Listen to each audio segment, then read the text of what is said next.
What's going on, guys? Welcome to 24/7 Barca. I am so excited because the Champions League's back. Barcelona's back. As you guys know, on Wednesday, we're going to have the first leg of the round of 16s. Barcelona's going to play against Benfica away at the Luz. If you know what happened last time we played against Benfica in the Champions League a month ago, you know it was a banger. Barcelona won 5-4. That was a serious game. Rafinha scored a banger at the 95th minute in the rain. I mean, what a run, man. Serious pass from Ferran Torres. So that definitely tells me that this is going to be a serious game.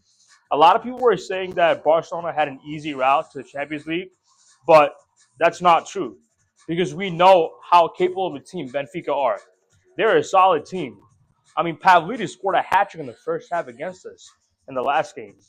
Now, my personal opinion, I think they scored a lot of goals because we let them. There was a lot of defensive errors. I think that was Szczesny's first game starting for us in the Champions League. So he was definitely shaky. The communication with the defenders was not great, but that's the past. Fast forward to 2025, Barcelona has been scoring a bunch of goals. We have not lost a game yet. Knock on wood.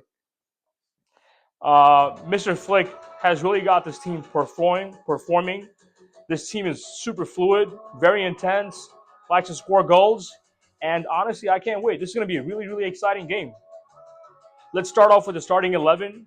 Definitely Szczesny, starting goalkeeper. I'm going to have Koundé. I'm going to have Kubarsi, Inigo Martinez, and Balde. I would like to have Araujo as a sub. I don't want him starting just because he hasn't mastered that offside trap. So I'm definitely relying on Inigo Martinez.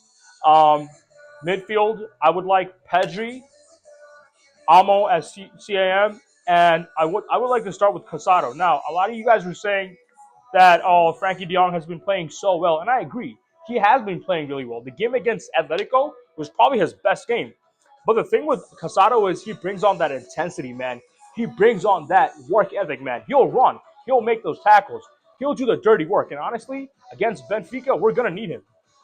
Definitely don't take Frankie De Jong away. I definitely want him as a sub. He's definitely going to be impactful when he comes on, like let's say in the second half or when Casado's a little bit tired. Because, as you know, Mr. Flick or Daddy Flick wants his team to press the whole 90 minutes. That's his style. We're going to live and die by the high line. And honestly, I'm okay with it. If you know how to manage it, and if you can knock some sense into the heads of these guys and have some game sense to close the games, you can play a whole 90 minutes. Look at what he did with Bayern, during the COVID. I mean, that Bayern team was, violating everybody. Not to mention that game against Barcelona. We're not going to bring that up, guys. I'm sorry about that. My bad. But honestly, yeah, I would definitely like to start Rafinha and Lamine Yamal. There's no question about it. Now, the real question is Ferran Torres or Lewandowski. Now, here's the thing. Ferran Torres, I know he makes those runs, gets in behind the defense, is quick. But the thing is, in Champions League games, you really can't beat that experience. That's why I would start Lewandowski. The thing with Lewandowski is he can have an absolute stinker of a game. He can play like the worst striker in the world, but he'll still get you 1 to 2 goals, and that's why I want him. We are definitely going to need goals tomorrow. On Wednesday, and honestly, this game's going to have a lot of goals. Do expect Benfica to score. Barcelona is definitely going to be looking to score from the first minute. My predictions, I'm not going to give it to you yet. Please do tell me what you think in the comments, what the score is going to be, who's going to be scoring. I am definitely expecting a Rafinha banger. You know this guy has been a little quiet lately. He hasn't scored or assisted. Well, he's assisted, but he hasn't scored the last couple of games. And a lot of people were talking about it. And I don't know if you know this, but the Ballon d'Or list kind of got leaked. Well, this is obviously preliminary, and he's not even top 5.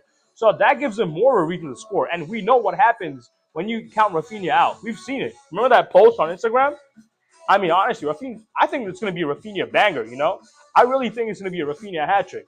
Honestly, this is not going to be an easy game, but I do expect my Barcelona to go out there and get the job done and get the W and get the 3 points because this is not the Barcelona of old times. This Barcelona can beat big teams in big games, and we've seen it. This Barcelona, even doesn't matter if you score on us. We're going to score more goals on you. This Barcelona is fearless. Give us anybody. We'll take anybody on. We don't care. See, that's the thing. I got to give credit to Mr. Flick because of what he has done with his team. Because this was supposedly going to be supposed to be a transition season, but it's not. This guy came out, put a system in place, got the kids disciplined, got them physically very fit. I think this Barcelona is the most physically fit team in the world right now. And we can see it. We can really see it. You know, it's not just me making opinions. This is facts. We've scored the most goals in Europe this year, in the world. We've scored the most goals in all club games. So that tells you what this team is capable of, you know? I would definitely like to say Barcelona 4-2 or Barcelona 3-2 Benfica. There's going to be goals. There's definitely going to be goals. So stay tuned for the match review after it's done. Have a good one.